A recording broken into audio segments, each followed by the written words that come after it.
touring apartments is a sensory experience. What are you going I was just joking.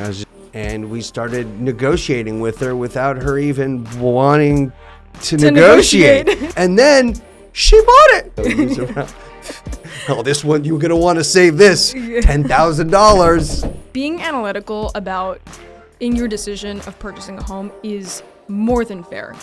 Buyers know the answer. They just need to be led to it. And I think that's a really important skill in being a real estate agent. Whenever people say, oh, what is this in the market? Or what is, I say, well, it depends. What do you value it at an hour? Oh, really? $1,000 an hour, $10,000 an hour. Great. Well, I just saved you $50,000, buddy.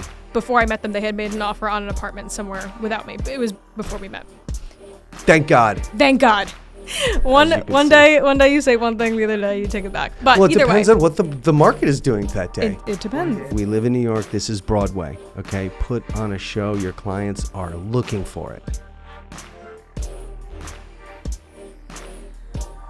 Welcome, welcome, welcome. This is the Broker That Never Sleeps podcast. We are in season 2, and I'm very, very excited because I have brought in one of my favorite agents and a special guest, not only for today, but for the entire season. Samantha Germano is welcome to the Broker That Never Sleeps podcast, and she is going to be co-hosting. So why don't you say a couple words, Samantha? Hi, Nile. How are you? I'm good. How are you? Doing fantastic. I'm very excited to be here. I feel like we are going to unveil a little bit of what goes on in our day-to-day in the real estate industry. I've been working with you. Oh, I should say I've had the pleasure. An absolute pleasure of working with you for almost 2 years now. You've taught me a whole lot. I even have a notes page in my notes app of everything that Nile has ever said to me that has been gold. So we're pretty much going to uncover and talk about all of that in the episodes ahead. All right. Well, welcome to season 2. This is episode 1. The way that we're going to format a lot of our episodes is we're going to have a 10-minute recap of the week before, and then we're going to get into the heart of the discussion. So Samantha is going to ask some questions, and we're going to kind of have a dialogue right now about what has transpired in the last 7 days in New York City real estate. Let's go. Okay, so last week you closed a deal. Yeah, I do that all the time. No, I'm joking. Yes, I did. Thank you. But let's help me. Thank you. Oh, you're welcome. But let's talk about how did you meet this buyer and take us through just like an overview of like the process. Like how many apartments did you see? How did you get him to choose this one, or how did you guide him to choosing this one? Okay, so the way that I got the client is really pretty basic. I had a rental client, high-end celebrity rental client that I was working with. I closed him on something roughly $30K. Mm-hmm. His manager who manages him, his name is, I can't say his name, but he had a friend. So I became good with the client, became really good friends with the manager. Then the manager said, hey, my friend from childhood, which is he's from Connecticut. I'm actually from Connecticut, which is pretty crazy. Mm-hmm. So I was like, oh my God. He's like, my friend from childhood, he wants to buy it. I was like, cool, let me just get on the phone with him. So I had a call with him. We spoke probably for an hour on the initial call. He sent me listings. I sent him a couple listings. We saw 5 places over that weekend. We looked during the week a couple times, probably saw another 3 or 4 places. Mm-hmm. He was a very active buyer. I like working with those. You just kind of get out and he's like, I'm ready to pull the trigger. We saw mostly 10, 12, basically the entire market. Mm-hmm. We ran all the comps, looked at all the numbers, said we think this is the best feel for the client, and then also from a comparable standpoint where we know it's going to get a loan and appraise. And we made an offer. We basically asked for the kitchen sink. And we got punched back a little bit because the new dev was already offering everything as in the incentive. Yeah. But we ended up coming to terms and, put that into contract, 4 weeks ago. And, we closed on Tuesday. Amazing. Yeah. Congrats. Thank you. How many apartments do you feel like on average a buyer needs to see before they pull the trigger? I think it matters on their personality. Yep. Some, this one that I just closed, he was all about it. He had a job that made him a little bit more lenient with his time. So he's like, let's go see it right now. Noon on a Tuesday. Don't care. 3:00. Right. But he was also very much committed to the process. right? Where he had a situation with his current place where he needed to move. So he was aggressive. Some people who have to sell a place and then take the funds and go, they might not be as motivated. Yeah. So it really depends, and I've done some people that are hyper motivated that only see 3 places. Some people that are also hyper motivated, but they see 15 places. And those 15 places, they make an offer and we go to contract. So it really depends. And it all depends. The better question is, what is their current living situation like to determine really what their motivation is? And that is a question that everyone should be asking in the first conversation you have with a buyer, because that will give you all the indication of their timing and their sense of urgency. And correct. Yes. And from there, you can probably gauge how many apartments it'll take them before they end up pulling the trigger on something. Sure. What do you think? Just out of your, is it a 5 thing for you? I mean, you're like a one-shot pony. You show 2 condos and do a deal, right? I've seen that before. I would say it depends. For example, a couple months ago, I met a client. Their current lease was ending, I would say, in the subsequent 2 months. They needed to find something ASAP. I showed them one apartment, wasn't crazy about it, wanted to keep looking. Second apartment, done. Now, I've had clients who took 6 months before they ended up making an offer on something. That client had an ongoing lease, rented month to month. And look, that's not to say that just because their lease is month to month or they have a comfortable living situation that they're not going to make a decision quickly. I just think that they're just, like you said, more casual with their time and there's no rush. So they are the buyers who are like, I'm waiting for the unicorn. And you're like, right. No. Right. And you know what? We also find unicorns, ladies and gentlemen. We do find unicorns. It does take some time, but we are on the hunt for unicorns, whether that's doing mailers or cold calling. We are finding them. Going after the unicorn. I feel like that should be the episode. Hold on, but let's also talk about how I closed that deal. So yes. I'm doing a lot of other things. I was in Vegas because I spoke at the Inman event, but you helped me do the inspection. Thank God, because Samantha is better at doing inspections than I am. She has a whole checklist. She's got the electrical thing, and this socket doesn't work. We got to make sure. Does the door clear? But thank you very much for that. Do you just want to give everybody really a 10-second overview of how you do an inspection? And yes. Yeah. To be honest, in my first week of real estate, I was asked to do a final walkthrough for a buyer. And I had no idea what I was doing. And I'd like to think of myself as pretty resourceful. So I remember Googling final inspection checklist, New York City. Smart. And I found this checklist that is my holy grail that I use for all of my walkthroughs. Now, I've obviously gotten better with time, especially, being on the sell side, new development side. I know what I'm looking for now. Sure. But I go through everything with a fine-tooth comb as if I were purchasing it. So checking everything, like you said, from the outlets to I open every door, I check every handle, I make sure every lock works, I make sure all the hot and cold water works, I make sure all the appliances are running. I'm looking at the ceilings, I'm doing everything. Yeah, so it's a little awkward sometimes when you're me speaking in Vegas at an Inman Connect on the main stage at the prime time, and then you have to tell your clients, oh my God, I totally can't be there. But Samantha Germano, who's even better than me, could be there. And then she shows up, and then the client is totally blown away, and he's like, wow, she's way better than you for sure. And I think she's doing too much. This is a lot. He's like, I don't even care about it. There were times where he was like, Sam, it's fine. No, we don't have to worry about it. I was like, are you sure? I was like, because I could keep going. He's like, no, it's fine. All right. So that's a really good snippet, and you're a quality agent for doing that. So thank you so much for helping me close that deal. You are so welcome. Yeah, I appreciate it. I toured a lot last week for some buyers. Okay. One of which was out of New York. They're based in California. So I did a lot of virtual showings, which I don't do too much of. And it was interesting because they're not there to experience the apartment and the building in its entirety. So you have to give them explicit details that you normally wouldn't talk about.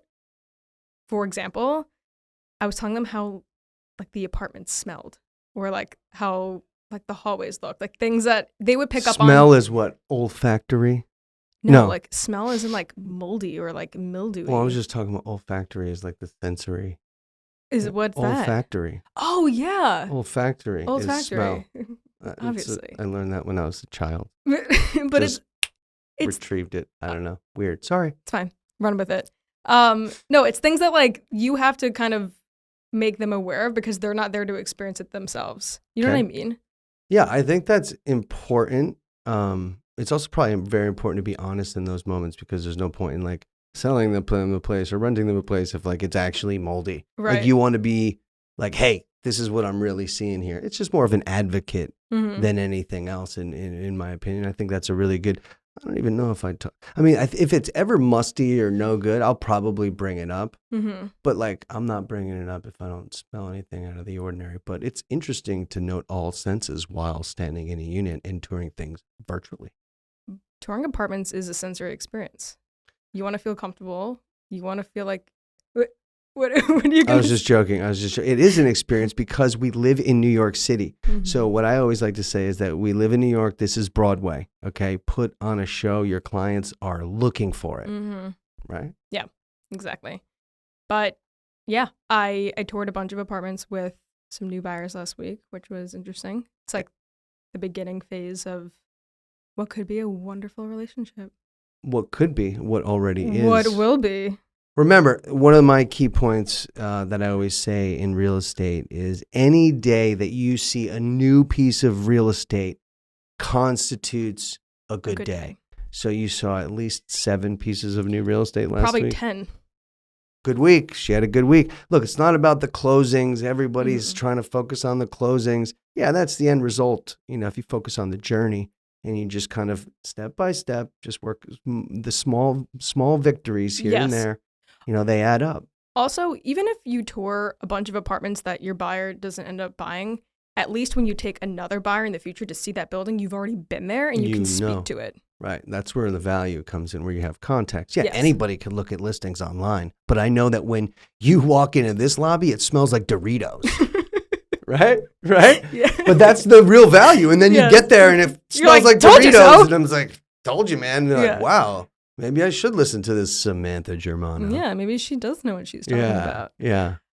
We also, last week, put into contract one of the apartments in our new development building that we had been working on for 6 months. And the reason I bring this up is because probably one of the cardinal rules of real estate is it's a long game. You cannot expect a short turnaround for a deal or a contract or whatever. Sometimes it happens, and that's great. And that's great. And we love that. And we encourage that. However, you have to get into the mindset of planting the seeds for something to bloom later on. It may not be in the short term, but most likely it will be in the long term, but you cannot give up on those seeds. So I took that as a really great win from last week. Why? Because we didn't give up on someone that we saw potential with. We did relentless follow-up. So why don't you just explain it? We toured, we're in August right now. We toured the buyer back in January. Buyer didn't, pull the trigger on it at the time. Came back a few more times, touring it again, refreshing their memory of, what we had in the building. But didn't make an offer at first. Eventually made an offer on one of our apartments. Couldn't get to a middle ground. They backed out. Didn't hear from them for Negotiations stalled. Didn't hear from anybody for 30, 60 days, something like that. And then we hit a critical point where we had closed all of these deals that we were working on at the Huxley. And we closed them all. And then we had no more deals left. And then the developer's like, where's the next deal? And we're like, oh my God. So we had to go back to all the deals that we were working on. This was one of them. Yes. And we went back to them despite a stalled negotiation. And we started negotiating with her without her even wanting to negotiate. So we just created the deal and then she bought it. Yep. The contract got signed and we were like, oh. It's probably one of the most remarkable deals of my entire career where we took somebody who had seen an apartment 8-9 months ago, negotiation stalled, totally no chance of doing a deal. And then all of a sudden we just start negotiating with both sides that there's a deal. And then we pull out a deal out of thin air. Oh, you want a deal? $1 million. How about that? Is this one nice? give you one of those IOUs. Remember Dumb and Dumber? They were flying the IOUs around. Oh, this one, you're going to want to save this. $10,000. Yes. No, it was definitely a win. And like I said, just goes to show you that continue, follow up. Do not let any stone be unturned. Right. Every stone must be unturned. Unturned. And here we have Nile.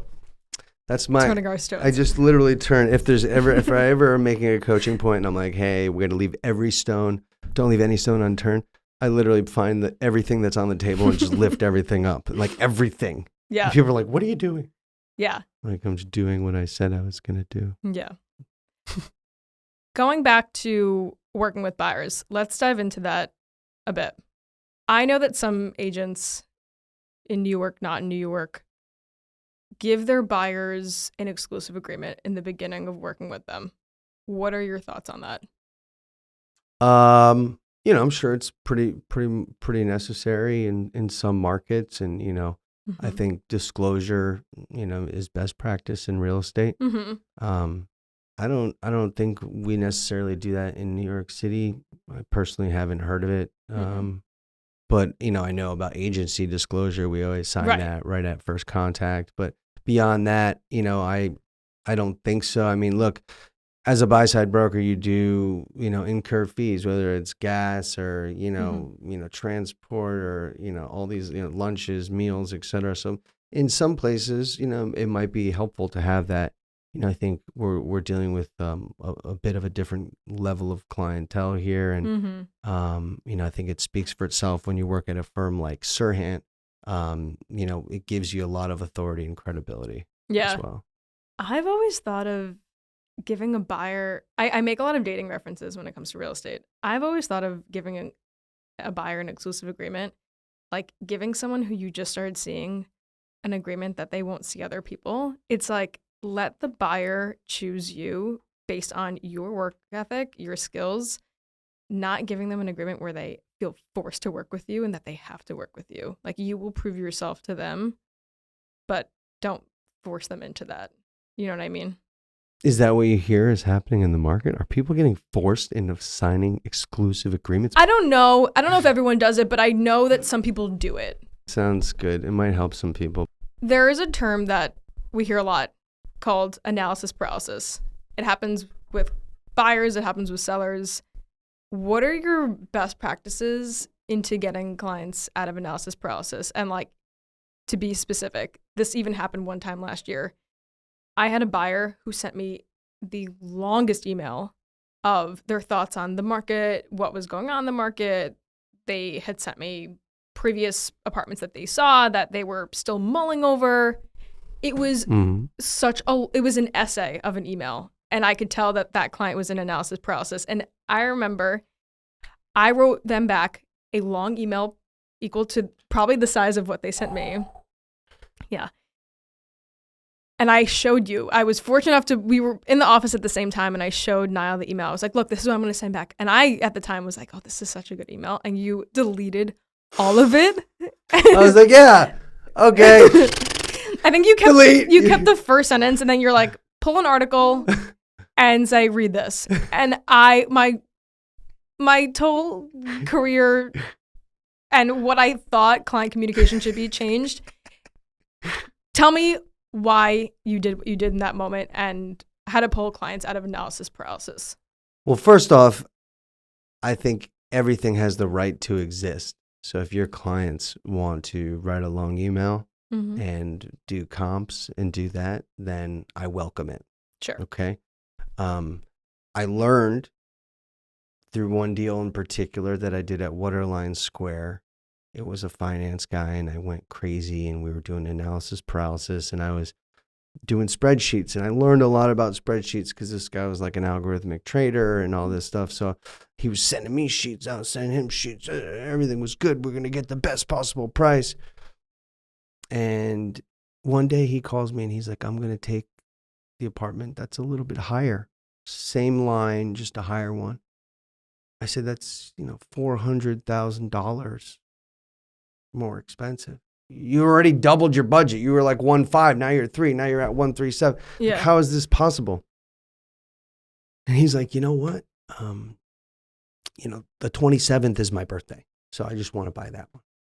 And the second I realized that, I was like, oh my God, this guy's like the head of trading, is all about numbers. And then he just, at a whim, just spends $400K more.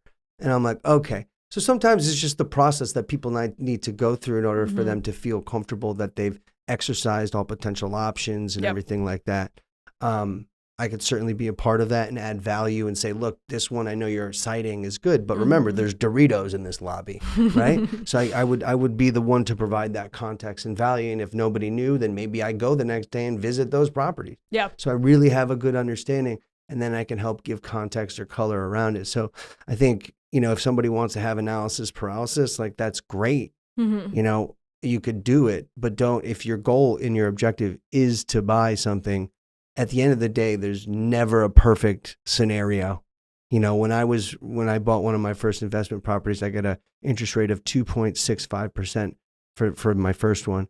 And, I was between like 2.7 and 2.62. And I was like really, trying to get the best deal. And it's like the rates are 8% now. Yep. So it's like, what's the difference anyway? Yep. So at the end of the day, what one of my good friends and best friends in the whole world says to me is, when you like something, you pull trigs. Just let's go. Just buy it. Don't even remember when I bought my house in Connecticut. Yep. I was like threatening everybody and their mom. Like, I'm taking my offer back in 1 hour. You got 60 minutes. Figure it out. The people in Connecticut are like, what? What's going on? I'm like, make it happen. But you got to pull trigs. You got to pull trigger. You got to make sure that if you want it, you go and do it. There's nothing wrong with making sure that you feel comfortable about your purchase, and I'm happy to do that. I don't necessarily need to engage in, back and forth, because I realize that, they might just buy the 27th floor because it's their birthday. Yep. There's a balance, and being analytical about in your decision of purchasing a home is more than fair. It is a big decision, and you want to be thoughtful about it. There is a balance, like you said, in the conversations when we're responding to buyers, of giving them enough information that's helping them reach a certain decision, but not putting them further in the hole of digging deeper.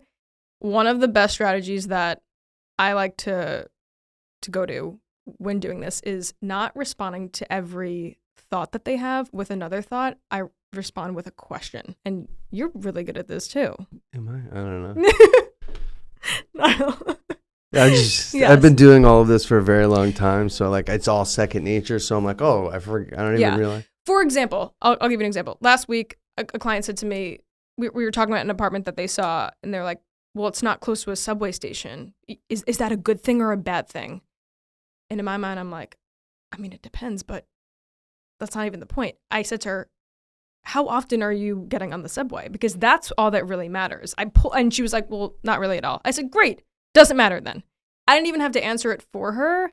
I just gave her the question to get her to the answer. Yeah. Yeah. A lot of the times buyers know the answer. They just need to be led to it. And I think that's a really important skill in being a real estate agent, helping people reach a decision. And like you being a good decision maker yourself, I feel like we're pretty good decision makers. Like I can make a decision in 5 minutes. I also have to help people not make a decision in 5 minutes, but get them to the point where they feel confident and comfortable in the decision that they're making. Right. No, I think you do a good job at that. And that's what we're here to do. Yeah. Be somebody's like, whether it's a therapist or arm to lean on. And like, if you want to send me comps all day long, okay, yeah, that sounds great. I'm not just going to, if I need to respond to the comps and do more, and I'll absolutely do that. Right. But like, I don't need to engage in like, hyper analyzing the E line, if you're just going to blow it out of the water for no apparent reason anyway. Right. You got to know who you're dealing with, and everything in real estate is circumstantial. Yes. And it always depends. Like whenever people say, oh, what is this in the market? Or what is, I say, well, it depends. It depends on the market, what the price is. New York is very wide ranging from rent controlled apartments for $100 to $70, $100, $250 million, penthouse mansions that are above everything. Yeah. Once you pointed out that the answer to everything is it depends. It's always the answer. I say it all the time. Well, what's the answer to this now? Well, it depends. If it's this, it's that. If it's this, it's that. Yes. Because it always depends. It's never fixed. Yeah. It's hilarious. Yeah. But I learned that early on from a very good mentor of mine, and I've been using it ever since because it's the only true answer. And if somebody says, "Oh, it's this way always," there's always gray area, and I would question that person. Yeah. Oh, we're gonna definitely get you in. We're gonna get you past. Okay, potentially, but we don't know that. Yeah. And you have to manage people's expectations in those moments. Yeah. So in that moment where I showed you my essay-long response to that email, and you took out everything and hyperlinked an article of what was going on at the time in the market, that is a situation where if I had answered with that long email, there would have been 10 other long emails that followed that. And what you did was pull me out of that and say, Sam, direct them. Tell them what's going on. Right, because you're the expert. Yes, you are the expert. New agents always try and let their clients tell them what to do, right? Well, that shows me that you're not secure as an agent yet, right? Because when my clients tell me what to do, that tells me that the clients aren't aware that I'm the expert. Yep. Okay, obviously they tell me, okay, I need you to get this price and that, but when it comes down to strategy and overall like advice or decision making, they always rely on me because they say one thing: you're the expert. What do you think we should do? I'm not paying somebody to represent me who's not an expert and who doesn't give me thoughtful advice. Like when you hire an attorney, you're going to say, hey, attorney, like, what do you think I should be doing here? Because I'm not a legal guy. And the attorney's going to say, look, option A or option B, because it really depends on what you want to do. Right. Also, you taught this to me once, and I say it a lot as well. In my professional opinion, blah, blah, blah, blah, blah. It just sets up the sentence. Why are you making that face? In my professional opinion. You taught me that. Did I say that? I might have second thoughts on it. In my professional, it's like maybe I was just thinking about it in terms of like, let me be honest. I just, whenever people say let me be honest, I'm like, are you not being honest a second ago? Let me be honest. In my professional opinion, I guess it's probably good because it establishes you. It's subconscious. Yes, when you. I was gonna be like, Nile, like this is. I'm unpredictable. one day you say one thing, the other day you take it back. But well, it depends on what the market is doing that day. It depends. One day it could be great. One day, let's not use that. Yeah, I don't say it all the time, but there are some cases that I do, and like you said, it just unconsciously establishes who is the expert in the situation. Because you're the professional. Because I am the. But imagine if you said it. In my professional opinion, we should buy the place. And then the lady who's a doctor said, in my professional opinion, we shouldn't buy the place because the air quality is not that good. And it's two professional opinions going at it. Yeah. The other thing too, which kind of falls into like analysis paralysis, and a lesson that you taught me in the beginning, was not riding the emotional roller coaster of your clients. Right. Buying real estate is an emotional experience. And in the beginning, you got on the cart and then you rode with them. Oh, they were happy. You were happy. They're sad. Oh my God, Samantha Germano. I'm riding the wave. My clients, I feel what they feel. You were telling me, I feel what they feel. I'm like, why? I'm like, why are you feeling this? If you have 10 people panicking, you must feel I would be hospitalized. I was like, this is dangerous. I remember. Don't feel what they feel. I vividly remember saying to you, I feel what my clients feel. Like, I am an empathetic person. And you quickly like whoosh, smack that down. You're like, no, that's not how you're going to do business. And let me tell you something.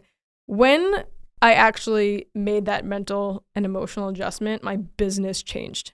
And I started taking charge of situations and conversations, because your clients will be emotional if their offer doesn't get accepted, if the seller's taking too long to respond to their offer, if they feel like the seller or the listing agent's playing games with them. It gets sticky sometimes. You have to be the bull that rides through the noise and steers the ship. Right. They're looking for somebody to steer the ship. If I'm hiring somebody and I'm panicking, I'm looking for someone to be like, it's okay. This is very normal. Yes. I love saying that because people think that this is such an extreme situation. And yes, to you, in your life context, absolutely it is. But I do this every day. Yep. And I'll tell you, this is a normal state of circumstances. I got you. This is how we're going to get out of it. Right? Versus you getting worked up with them too. And then and it doesn't work out. And then you go down and you're like this. Oh my God. terrible way to be Yep. in the business. Very, very rough go at it. I used to, I mean, when I changed that mentality and that mindset, I would have clients who would say to me, why don't you think our offer got accepted? Do you think they would have gotten accepted at this price? Do you think that because we didn't do this, it didn't get accepted? And I was like, I don't know, but we have a better deal in front of us now, so let's move forward with that. Instead of being like, well, they could have because of this. No. Decisiveness. Here's where we're at. It's better that this didn't work out. Let's move forward. I used to be sitting in the driver's seat, letting my clients in the passenger seats steer the car. It's a good way of looking at it. Yeah, I love a good analogy. You were doing that. Yeah. And Now I'm like backseat. Yeah, I'm like, put him in the back seat. Get the stick shift going. Downshift, whatever it's. I don't know. I haven't done stick in a while. In the beginning, when you are talking with buyers, are there any questions that you ask to vet how serious they are? I know we touched upon what their current living situation is like, but is there anything else that just... Have you been pre-qualified? Have you been pre-qualified? So there's a couple of things that you want. You want pre-qualification if they're using all cash and they're not doing pre-qualification. What you'd want is proof of funds, whether that's a letter from their accountant, their bank, or actual bank statement showing $10 million in liquid assets. I think that's really important. And then the other thing is every buyer in New York City, whenever we make offers in New York City, we always submit an offer with proof of funds or pre-qualification letter, as well as an assets and liabilities sheet stating assets, liabilities, income, and what the current monthlies would look like on the particular offer that we're making a bid on. So all of those get combined. So right at the beginning, I like to ask, hey, are you pre-qualified? Can you please send me that? Please fill out this asset and liability sheet. So you could tell very quickly if somebody's actually serious, if they fill out those things or if they don't have a pre-qual and they get back to you within 24 hours. The people that say, oh, my pre-qual is taking a long time. And pre-qualification letters, just so everybody knows, they don't take very long. We do these all the time. They're going to call you. They're going to talk to you. They're going to run your credit. They do one light tap on your credit. They get you a credit score. They say, all right, based on what you told me on income, credit, and cash and banks, we could pre-qualify you at X. They put it on a standard letter. It takes probably start to finish 10 to 20 minutes maximum. So you know how long it actually takes if somebody spends the time. So I set up these little tiny tests just to see. And if they do it quickly, I'm like, okay, they're really serious. And like, I should really focus on getting that person out today. But if they take weeks and months and they want me to send them listings, it's like, I could send you listings, but you could also look online too. You know better what you want and send it to me. And I'll tell you if there's Doritos in that lobby. The Doritos in the lobby.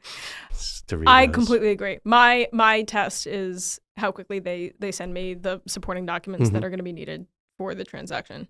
Right. So it's a great way to vet them. I like what you said before too about sending each other listings. I think a lot of real estate agents think when they work with buyers that they need to be the one finding the apartment for them. I would say in the transactions I've done with buyers, it's 50-50. Sometimes I find it for them. Sometimes they find it for themselves.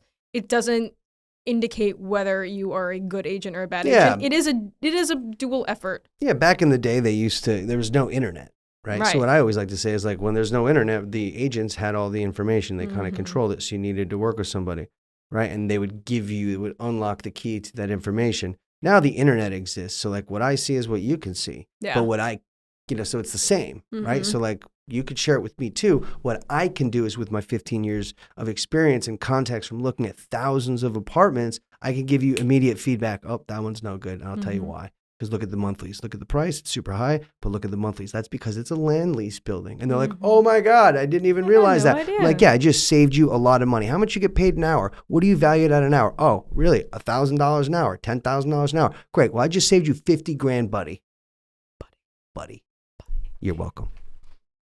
Going off of that, a lot of clients in the beginning will say, I can see everything that you're seeing on StreetEasy. Great. Send it to me. I'll help you digest it. What's the point of working with an agent? I have access to everything that you do. And what I say is you're absolutely right.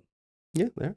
I have access to everything you have access for. I mean, obviously the fact that we are knowledgeable about off-market listings, but aside from that, but what I say is I'm going to be the one who actually gets you the apartment. I have had multiple instances where I'll get the notification that an apartment just came to market. It's a great fit for my clients. I'll send it to them. I get them to be the first ones to see the apartment because I have a relationship with the listing agent. They make an offer on it, and I make sure it gets accepted over every other offer that they get. Yeah. That is the difference between, that is the value of working with an agent because in New York, maybe not in yes. different markets, but I know in New York City in particular, we just, we have a deal right now that we're working on where it's going way above ask. Like, this is New York. I don't know what the market's not doing well. Okay, maybe, but like I'm seeing we're the opposite. So we're having stuff that's going way above ask, and it's all possible. I forgot what we were saying. No, just like when clients say, I have access to everything that you do online. Yeah. You're like, yeah, but that doesn't mean that you're going to get what you see online. So going back to that offer, and that was why I brought it up, is because there's two offers. One of them is direct, okay? Somebody who's unrepresented, and then somebody who's represented, okay? And we gave a best and highest. The person who's unrepresented gave a lower offer, has no guidance, doesn't even have a pre-qual, while the other one has a broker, okay? The broker has the terms laid out like cake. I don't have to do any digesting. I don't have to look at the sheet and know how much you're putting down. He outlined it all right there. He Beautiful. made it easy for me. And yeah, I could go with the direct person and maybe, save the, it doesn't, I want to go with the secure deal. Because it's easier. Because it's easier. Yep. And it makes more sense. So I'd rather work with somebody who I know professionally does a lot of business, and it's like, they're not messing around either. How do I know that this guy who's direct is whatever? So as a direct agent, as a direct buyer or consumer who thinks that they could go about it in their own way, you certainly can, but you're also competing against people like me who have, or other agents who have dialed in everything from the paperwork to the offers to the financial statements before they even go take that person out. So that you who's starting that don't even have a pre-call, it's making a below ask offer, like you have no shot. Yeah. So it's going to be a longer horizon. Yeah, you might save a point, maybe here or there, whatever, over the course of 6 months. But what is your time worth? Is it a point? It's 10 grand, you're 20 grand? Like, I had a client once who, before I met them, they had made an offer on an apartment somewhere without me. But it was before we met. Thank God. They didn't end up getting that apartment. Then I met them. We made an offer on an apartment that they ended up buying. But when they sent me their email of what they thought the offer email should look like, I very quickly cringed. And then I very quickly realized why they lost out on the first apartment, because they weren't organized. Their numbers weren't clear. I can imagine being on the listing side being like, I don't want to accept this. Yeah, like it's just too much. Right. Yes. And it's also free to work with a qualified and professional real estate agent because the seller pays that commission. So it's actually pretty foolish not to engage with somebody who's got your fiduciary covered. So not every agent can do what we can do, but wink. But we hope that they can, and we would appreciate it if you hit the like button and also DM'd us because we can help you. You want to buy, you want to sell, you want to buy, you want to sell, you want to smash the like button and subscribe. And subscribe. I concur. All right, now that we've concurred. Thank you so much for listening. We hope you enjoyed our conversation, and if you like what you heard, like, comment, subscribe, hit all the buttons below. You got to mash that subscribe button. Literally, there's a subscribe button. Okay, we get it. Just mash it. And then like, and then comment. Because if you comment, we'll comment back, and it's a lot of fun. And then one day, you could be talking to us in here. But that's for another day. Oh my God, we also, before we go, Samantha and I also did a YouTube Battle of the Brokers. We're going to talk about that another time, but it's incredible if you're talking about commenting. Okay, thank you very much. We will see you next week for episode 2. Ciao, ciao.